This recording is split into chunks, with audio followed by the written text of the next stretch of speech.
ಕನ್ನಡದ ಜನಪ್ರಿಯ ನಟ ಮತ್ತು ಗಾಯಕ ವಸಿಷ್ಠ ಸಿಂಹಗೆ ತೆಲುಗು ಚಿತ್ರರಂಗವೇನು ಹೊಸದಲ್ಲ.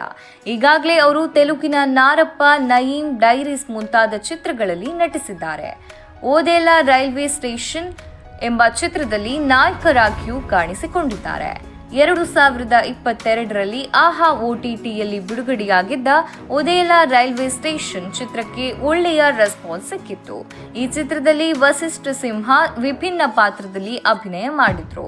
ತಿರುಪತಿ ಎಂಬ ಪಾತ್ರದಲ್ಲಿ ಕಾಣಿಸಿಕೊಂಡಿದ್ದು ಧೋಬಿಯಾಗಿ ಮಿಂಚಿದ್ರು. ಇದುವರೆಗೂ ಮಾಡಿರದಂತಹ ವಿಶಿಷ್ಟ ಪಾತ್ರದಲ್ಲಿ ವಸಿಷ್ಠ ಗಮನ ಸೆಳೆದಿದ್ರು. ಇದೀಗ ಓದೆಲಾ ರೈಲ್ವೆ ಸ್ಟೇಷನ್ ಪಾರ್ಟ್ 2 ತಯಾರಾಗ್ತಾ ಇದೆ. ಉತ್ತರ ಪ್ರದೇಶದ ವಾರಣಾಸಿಯಲ್ಲಿ ಸಿನಿಮಾದ ಮುಹೂರ್ತ ನೆರವೇರಿತು. ವಿಶೇಷವೆಂದ್ರೆ ಈ ಚಿತ್ರದಲ್ಲಿ ಮಿಲ್ಕಿ ಬ್ಯೂಟಿ ತಮನ್ನಾ ಸಹ ಒಂದು ಪ್ರಮುಖ ಪಾತ್ರದಲ್ಲಿ ಕಾಣಿಸಿಕೊಳ್ತಾ ಇದ್ದಾರೆ. ಓದೆಲಾ ರೈಲ್ವೆ ಸ್ಟೇಷನ್ ಮೊದಲ ಭಾಗದಲ್ಲಿ ನಟಿ ಹೇಬಾ ಪಾಟೀಲ್ ಜೊತೆ ವಸಿಷ್ಠ ಸಿಂಹ ಅಭಿನಯಿಸಿದ್ರು. ಆದ್ರೆ ಎರಡನೇ ಭಾಗದಲ್ಲಿ ತಮನ್ನಾ ಭಾಟಿಯಾ ಸಹ ಇದ್ದಾರೆ. ಹಾಗಂತ ಹೇಬಾ ಪಾಟೀಲ್ ಇಲ್ಲ ಅಂತ ಅಲ್ಲ, ಅವರು ಕೂಡ ಪ್ರಮುಖ ಪಾತ್ರವೊಂದಲ್ಲಿ ನಟಿಸ್ತಾ ಇದ್ದಾರೆ. ಮೊದಲ ಭಾಗ ನಿರ್ದೇಶನ ಮಾಡಿದ ಅಶೋಕ್ ತೇಜ ಅವರೇ ಈ ಚಿತ್ರವನ್ನ ನಿರ್ದೇಶಿಸ್ತಾ ಇರೋದು. ಈ ಚಿತ್ರಕ್ಕೆ ಅಜನೀಶ್ ಲೋಕನಾಥ್ ಸಂಗೀತವಿದೆ.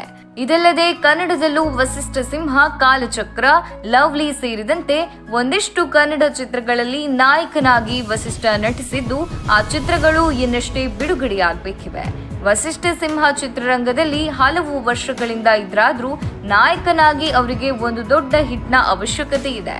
ಮುಂದೆ ಇನ್ನಷ್ಟು ಚಿತ್ರಗಳಲ್ಲಿ ನಟಿಸುವುದಕ್ಕೆ ಒಂದು ದೊಡ್ಡ ಯಶಸ್ಸು ಬೇಕಿದೆ. ಆ ಯಶಸ್ಸು ಓದೆಲಾ ರೈಲ್ವೆ ಸ್ಟೇಷನ್ 2 ತಂದುಕೊಡ್ತದಾ ಎಂಬುದನ್ನ ನೋಡಬೇಕು.